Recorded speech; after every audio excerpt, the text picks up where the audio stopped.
السلام علیکم، میں ہوں شبانہ رضوی اور آپ دیکھ رہے ہیں میرا channel doctor Shabana Rizvi III۔ تو بات یہ ہو رہی تھی کہ اللہ قرآن میں ارشاد فرما رہا ہے کہ علم کے ذریعے ایمان میں داخل ہو، کیونکہ اللہ یہ چاہتا ہے کہ تم صرف میری عبادتیں نہ کرو بلکہ میری اطاعت کرو۔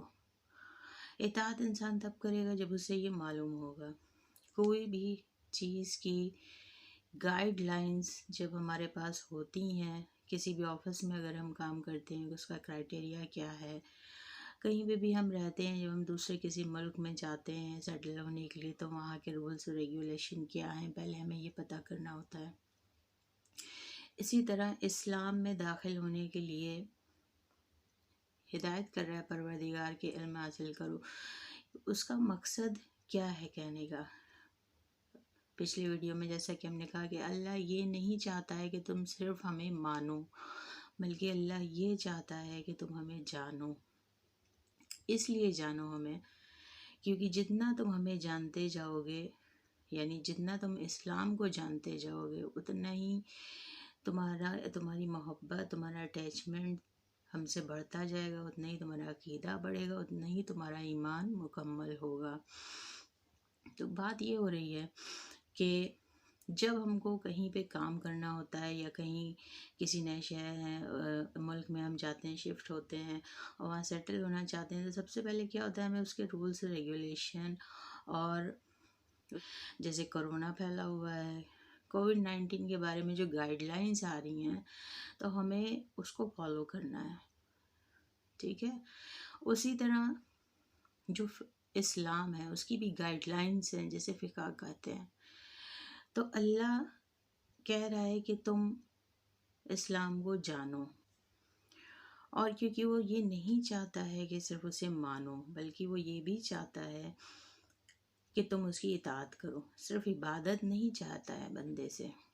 اگر اس کو صرف عبادت چاہیے ہوتی تو وہ علم حاصل کرنے کے لیے کبھی نہیں کہتا، بلکہ وہ اندھی بندگی کا حکم دیتا دوسرے مذاہب کی طرح۔ یہی فرق ہے اسلام میں اور باقی مذہب میں، کیونکہ اسلام میں اللہ کیا کہہ رہا ہے، پہلے جانو۔ نبی کیا کہہ رہے ہیں، پہلے جانو۔ امام کیا کہہ رہے ہیں، پہلے جانو، تحقیق کرو، سمجھو، پھر مانو۔ تو اسی لیے کہا گیا کہ اسلام عالموں کا مذہب ہے، جاہلوں کا نہیں۔ جیسا کہا پچھلے ویڈیو میں کہ اسلام ایک پورا سوشل سسٹم لے کے آیا تھا۔ رہنا کیسے ہے، پہننا کیا ہے، کھانا کیا ہے، سونا کیسے ہے، فیملی ممبرز کے ساتھ کیسے ریلیشن رکھنا ہے، بھائی کے ساتھ، بہن کے ساتھ، چھوٹوں کے ساتھ، بڑوں کے ساتھ، بچوں کے ساتھ۔ اسلام وہ واحد وسیع ترین مذہب ہے جو آپ کو یہ بھی بتاتا ہے ناخن کیسے کاٹیے، پھر یہ بتاتا ہے کس دن کاٹیے، پھر یہ بتاتا ہے کس انگلی سے سٹارٹ کیجیے اور کس انگلی پہ جا کے ختم کیجیے۔ اسلام آپ کو یہ بھی بتا رہا ہے کہ پانی کیسے پیجیے، کب پیجیے، کب بیٹھ کر پینا ہے، کب کھڑے ہو کر پینا ہے، کتنی گھونٹ میں پیجیے، کتنی بار سانس لیجیے، بیٹھ کر پینے کے کیا فائدے ہیں، کھڑے ہو کر پینے کے کیا نقصانات ہیں۔ وسیع ترین مذہب، لیکن کیا ہم جانتے ہیں؟ ہم نہیں جانتے ہیں۔ وجہ کیا ہے؟ علم جو ہے نسل در نسل ختم ہوتا جا رہا ہے۔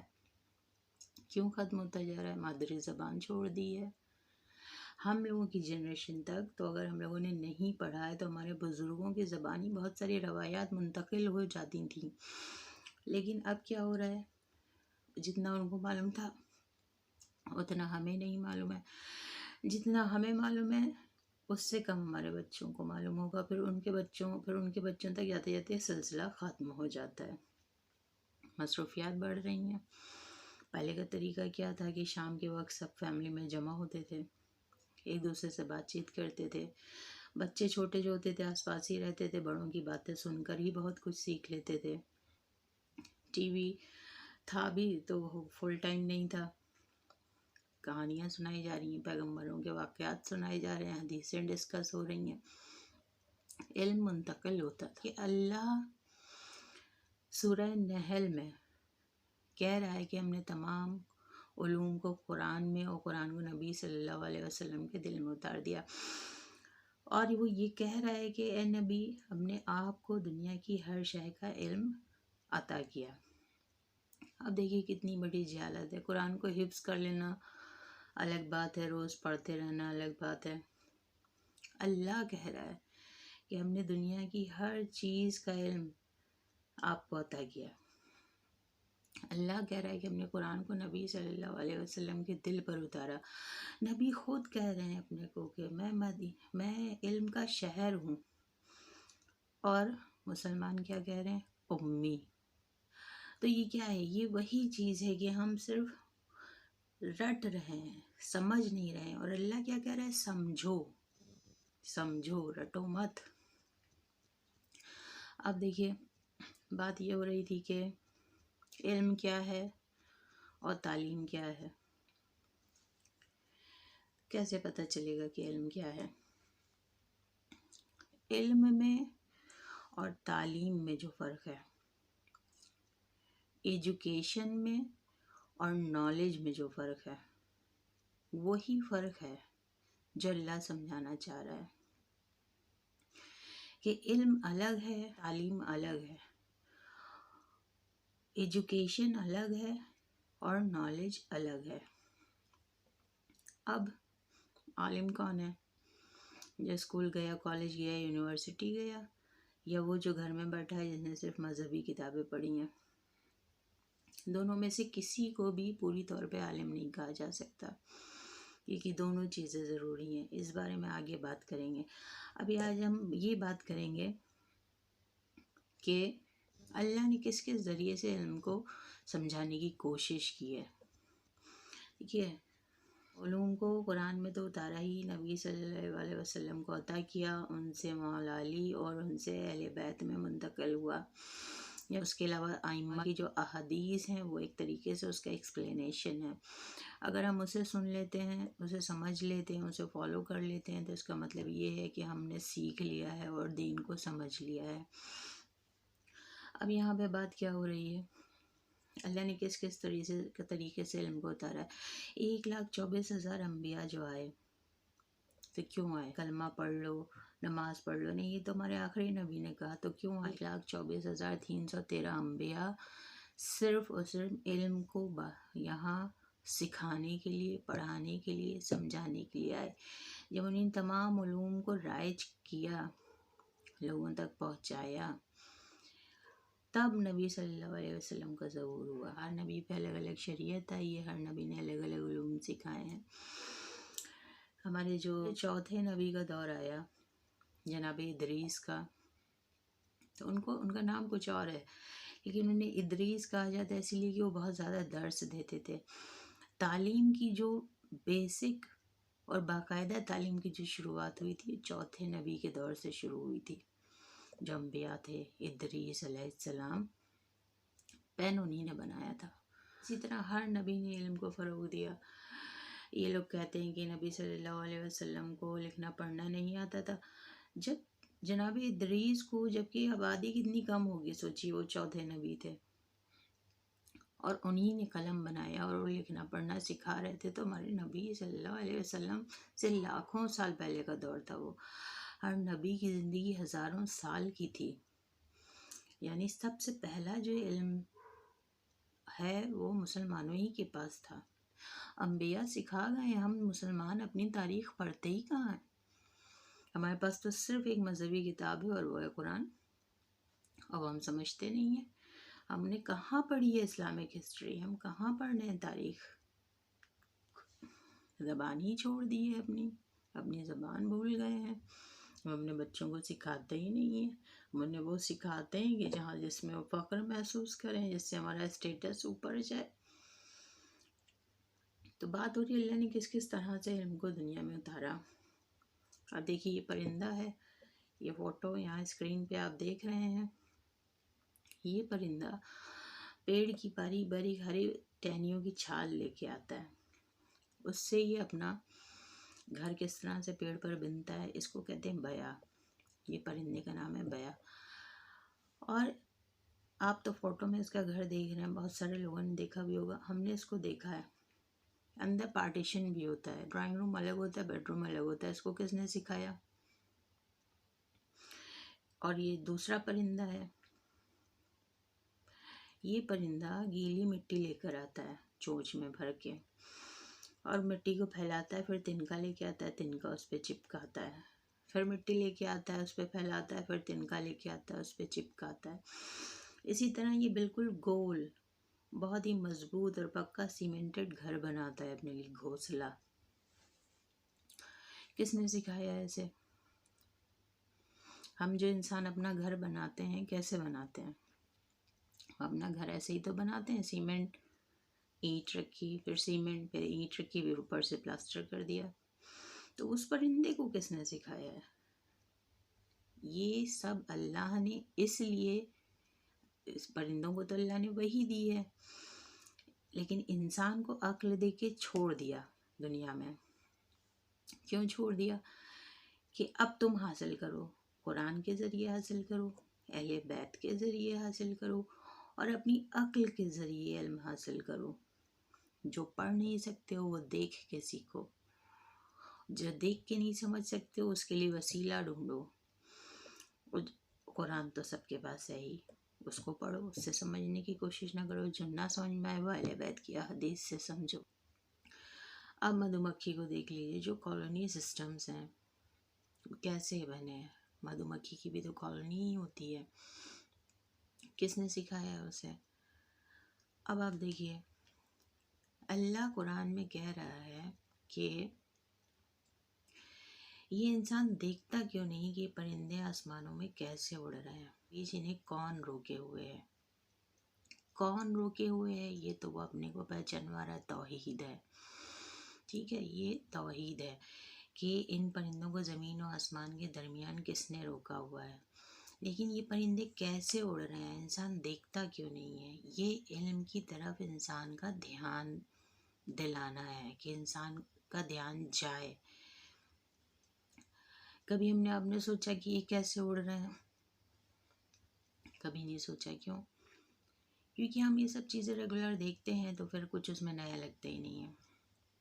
لیکن کیونکہ جب اللہ کہہ رہا ہے کہ پر انسان دیکھتا کیوں نہیں، دھیان کیوں نہیں دیتا؟ دیکھیے، جب قرآن کا نزول ہوا تھا،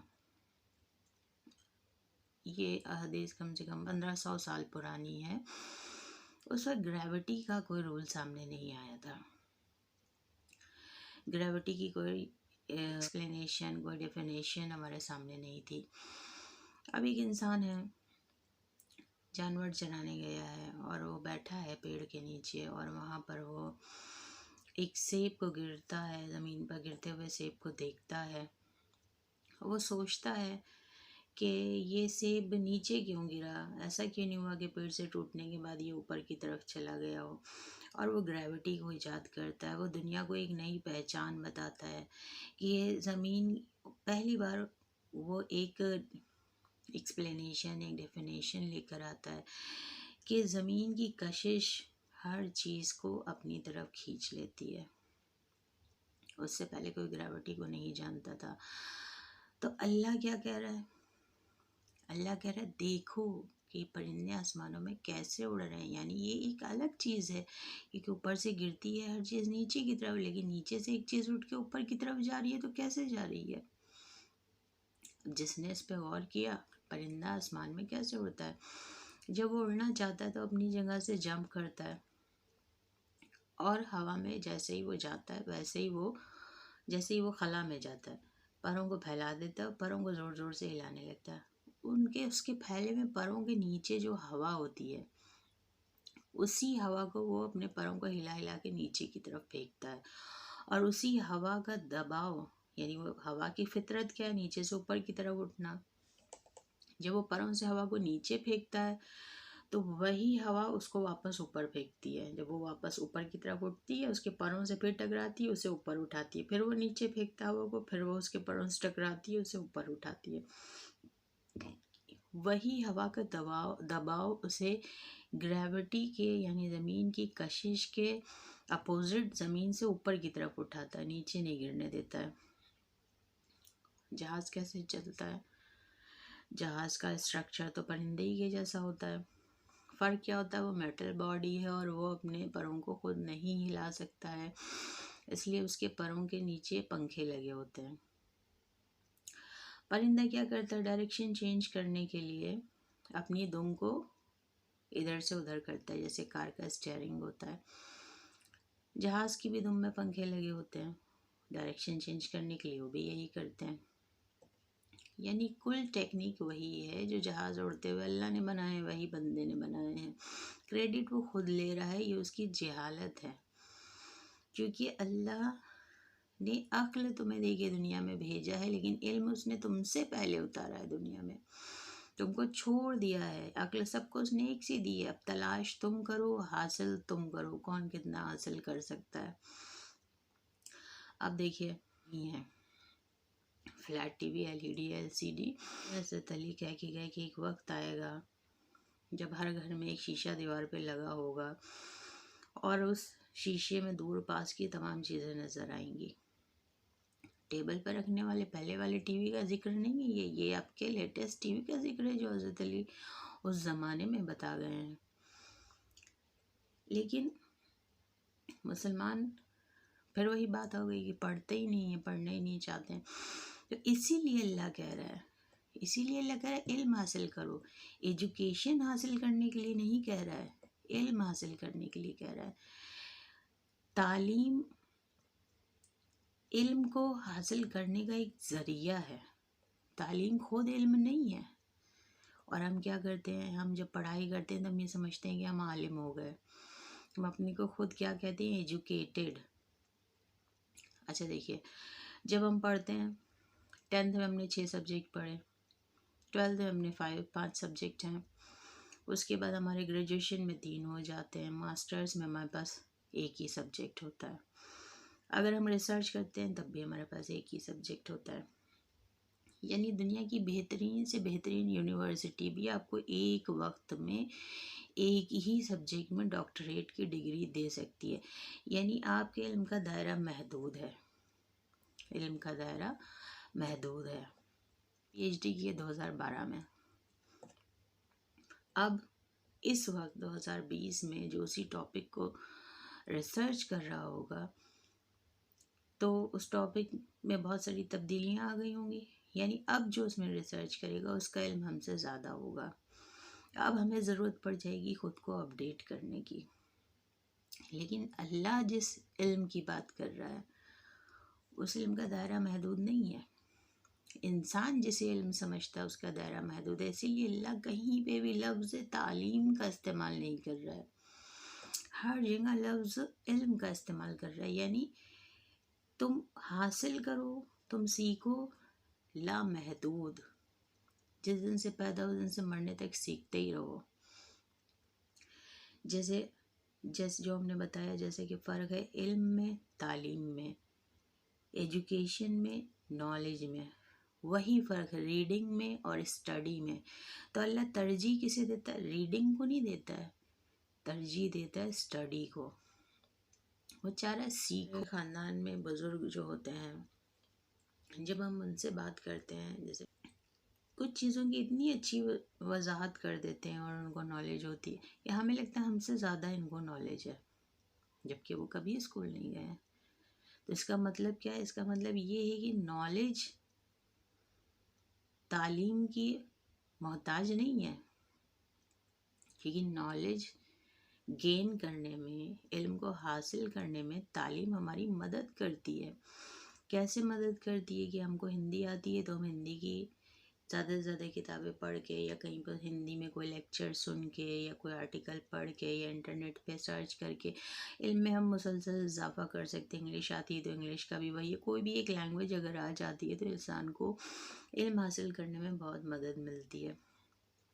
لیکن ایک طریقہ اور ہے، جو پہلے کے لوگ تھے گھریلو اردو وغیرہ پڑھ لی، کسی اسکول یونیورسٹی میں نہیں چاہتے تھے، لیکن مشاہدہ بہت وسیع ہوتا تھا۔ 2 چیزیں ہوتی ہیں، ایک مطالعہ اور ایک مشاہدہ، یعنی وہ دیکھ کر غور و فکر کرنے کا جو مزاج ہوتا ہے وہ جب ہوتا ہے تب اللہ نے ہر طریقے سے سمجھانے کی کوشش کی ہے، علم عطا کرنے کی کے ذریعے الگ الگ اس نے بنائے علم حاصل کرنے کے لیے، کہ پڑھ نہیں سکتے تو دیکھ کے سیکھو، دیکھ نہیں سکتے تو سن کے سیکھو۔ اب دیکھیے پچھلی بار بات ہوئی تھی کلونجی کی، اب پانی کو لے کے اب کیا ہے، پوری فقہ جو ہے وہ سوشل میڈیا ہو گیا ہے، جبکہ سوشل میڈیا پہ 60% جھوٹ ہوتا ہے۔ مسلمان اپنی زبان اپنی وہ پڑھتے نہیں، لیکن اب ٹرانسلیٹر کی مدد سے باقی لوگ پڑھ رہے ہیں ہماری حدیث، اور اسے اپنے نام سے آیوروید، ہومیوپیتھ اور نیچروپیتھی اور فزیشین سب جو ہیں وہی فارمولے بتا رہے ہیں۔ یہ واٹس ایپ پہ کتنا میسج وائرل ہوتا ہے کئی سال سے، پانی پینے کا صحیح طریقہ کیا ہے۔ ایسے میسج میرے پاس بھی آتے ہیں، آپ کے پاس بھی آتے ہوں گے۔ کتنا انٹرسٹ لیتے ہیں لوگ، سیکھتے ہیں، فالو بھی کرنے کی کوشش کرتے ہیں، لیکن کیسے؟ غیر مذہبی طریقے سے، دوسروں سے عکس کر رہے ہیں، اسلام سے نہیں سیکھ رہے ہیں، احادیث سے نہیں سیکھ رہے ہیں، نبی صلی اللہ علیہ وسلم سے کی احادیث سے نہیں سیکھ رہے، معصومین کے قول سے نہیں سیکھ رہے ہیں، بلکہ کھڑے ہو کے پانی نہیں پینا چاہیے، بیٹھ کے پینا چاہیے، گھٹنے خراب ہو جاتے ہیں۔ اور صحیح فقہ کیا ہے؟ میں پانی کھڑے ہو کر پیو، اور اگر چاہو تو بیٹھ کے بھی پی لو، حرج نہیں ہے، لیکن رات میں پانی بیٹھ کے پیو، کیونکہ ہم نے کہا نا کہ ہمارا اسلام جو ہے اس میں کوئی بال سے باریک بھی عیب نہیں نکال سکتا ہے، اللہ بہتر جانتا ہے۔ اب یہ آپ دیکھیے جو میسج وائرل ہو رہا ہے اس سے اس کو کمپیئر کیجئے کہ کھڑے ہو کے پانی نہیں پینا چاہیے۔ اب انسان جو کام کر رہا ہے، گھر کے باہر ہے، سر پہ گھومے لیے جا رہے ہیں مزدور، پیٹھ پر بوری لاد کے چل رہے ہیں، ہر ایک گھر میں اور اے سی آفس میں تھوڑی بیٹھا ہے، کوئی رکشہ چلا رہا ہے، کوئی کہیں، اس کو آدمی کو پیاس لگے گی کہ اب ہم جو غریب ہیں، سرکاری نل لگے اسی میں جھک کے پانی پینے لگے، ہینڈ پمپ لگے ہیں اسی میں پینے لگے، ہے نا، کہیں پانی کی ٹنکی دکھ گئی، کہیں کچھ بھی، کسی بھی طریقے سے وہ جب پیاسے ہو جاتے ہیں اپنی پیاس بجھا لیتے ہیں، تو کیا ان میں مسلمان نہیں ہیں؟ تو اللہ کی طرف سے جب کوئی ہدایت آتی ہے تو وہ مکمل ہوتی ہے۔ اب فرق کو سمجھیے، فقہ میں یہ نہیں ہے کہ دن میں بھی کھڑے ہو کے پانی پینا نقصان دہ ہے، نہیں، اس میں کیا ہے کہ رات میں بیٹھ کے پانی پینے کے فائدے ہیں۔ رات میں کھڑے ہو کر جب پانی پیو گے تو بڑھاپا جلدی آئے گا، اب وہ چاہے گھٹنے خراب ہوں، چاہے آپ کی اسکن خراب ہو، چاہے آپ کی ہڈیوں پہ اس کا برا افیکٹ پڑے، یعنی جو بھی بڑھاپے کی علامتیں وہ تو جلد ظاہر ہونے لگتی ہیں اگر رات میں پانی کو کھڑے ہو کے پیا جائے۔ دن کی قید نہیں ہے، سہولت کے مطابق کھڑے ہو کے پیجیے چاہے بیٹھ کے پیجیے، لیکن جو میسج وائرل ہوتے ہیں اس میں صرف ایک ہی بات ہوتی ہے کہ کھڑے ہو کے پانی نہیں پینا چاہیے۔ کیوں؟ یہی فرق ہے اللہ میں اور غیر اللہ میں، کیونکہ اللہ جب سے دنیا بنی ہے تب سے قیامت تک اسی نے بنائی ہے، اس کی نظر میں ہر چیز ہے، اس کی نظر میں جب وہ کوئی گائیڈ لائن بناتا ہے تو اس کی نظر میں کوئی ایک ایوریج دیکھ کے نہیں بناتا ہے کہ مڈل کلاس اتنے ہیں، اوپر کلاس اتنے ہیں، تو ہم اکثریت دیکھ کے، جیسے کہا یہاں پہ کیا ہوتا ہے، اکثریت دیکھ کے رول بنا لیے جاتے ہیں، اللہ کے میں اکثریت نہیں ہے۔ اللہ جب کوئی رول بناتا ہے تب وہ 100% ہوتا ہے جو ہر انسان پہ لاگو ہو سکے، ہر انسان پہ۔ وہ آدمی جو سر پہ بوجھ رکھ کے جا رہا ہے، وہ ایک ہاتھ سے یوں لے کے اور پانی پی رہا ہے، کسی طرح پیاس بجھا رہا ہے، کہاں بیٹھنے کی جگہ ڈھونڈے گا؟ ایک ہاکر ہے، ایک میں آپ کا یہ لوکل ٹرین میں جو بیچنے والے سامان ہیں، سبزی والا ٹھیلے والا، اگر اس کے پاس بیٹھنے کی جگہ نہ ہو تب، لیکن رات میں تو ہر آدمی اپنے اس ٹھکانے پہ آ جاتا ہے، جو گھر والے ہیں گھر میں آ جاتے ہیں، جو فٹ پاتھ پر سو رہے ہیں وہ اسی فٹ پاتھ پہ آ جاتے ہیں، جو جھوپڑے میں رہتے ہیں جھوپڑے میں آ جاتے ہیں، تو یعنی گھر میں رات میں بیٹھ کر پانی پینے کے چانسز ان کے پاس ہیں۔ اگر ایسا اسلام میں یہ ہوتا پابندی کے دن میں بھی آپ کو بیٹھ کے ہی پینا ہے، تو کیا انسان اسے فالو کر پاتا؟ نہیں کر پاتا، پھر وہ نہ چاہتے ہوئے بھی اسے اللہ کی بنائے ہوئے قاعدے کے خلاف جانا پڑتا۔ اسی لیے اللہ کبھی ایسی کوئی بات نہیں کہتا ہے کہ جس سے ماننے میں انسان کو تکلیف ہو، اس کے لیے ناممکن ہو۔ یہی فرق ہے ہمارے اسلام میں اور اس میں، اسی لیے اللہ کہہ رہا ہے کہ علم حاصل کرو، علم کے ذریعے ہی ایمان میں داخل ہو، کیونکہ وہی ہوتا ہے نیم حکیم خطرہ جان۔ اب یہ میسج اتنا وائرل ہوا اور لوگوں نے اس کو خوب فالو بھی کیا، کیونکہ انہیں پوری حدیث معلوم ہی نہیں ہے۔ اگر ہمیں اپنی مادری زبان آتی ہو، کیونکہ ایسے تو قرآن اور جو بہت ہی امپورٹنٹ کتابیں ہیں وہ ترجمہ ہوتی ہیں اور اب گوگل ٹرانسلیٹر بھی ہے، لیکن پھر بھی زیادہ تر ہمارا جو مذہبی سرمایہ ہے وہ اردو میں ہے، جو تشریح ہے، جو ایکسپلینیشن ہے، جو شرحیں موجود ہیں حدیث کی، وہ اردو ہی میں ہے۔ اس لیے بہت اچھا ہے کہ ہم بچوں کو کم سے کم عربی نہ صحیح تو اردو لینگویج ضرور سکھائیں، اس لیے کیونکہ اگر ان کو یہ زبان آتی ہوگی تو کسی بھی عمر کے دور میں صحیح، لیکن وہ حقیقی اسلام کو پا ضرور لیں گے۔ یہ ذمہ داری آپ کی اور ہماری ہے کہ ہم اپنی جنریشن کو اردو سکھائیں۔ جو بھی میرے خیالات ہیں وہ ہم آپ سے شیئر کرنا چاہتے ہیں، اپنی رائے سے ہمیں ضرور نوازیں، اور اس سے میرے لیے بہت اچھا ہوگا کہ غور و فکر کے نئے دروازے کھلیں گے، نئی نئی چیزوں میں میرا دھیان جائے گا، ہم اسے اور زیادہ جاننے کی کوشش کریں گے، اپنے علم میں اضافہ کریں گے۔ آپ صرف ہمیں سنیے نہیں بلکہ ہمیں سنائیے بھی، اپنی باتیں ہم سے کہیے بھی، کیونکہ جب دو لوگ بات کرتے ہیں نا تو ایک تیسری نئی بات معلوم ہوتی ہے۔ تو آج کے لیے بس اتنا ہی، امید ہے کہ شاید آپ کو یہ ویڈیو پسند آیا ہوگا۔ میرے ویڈیو کو لائک کیجیے، سبسکرائب کیجیے، شکریہ۔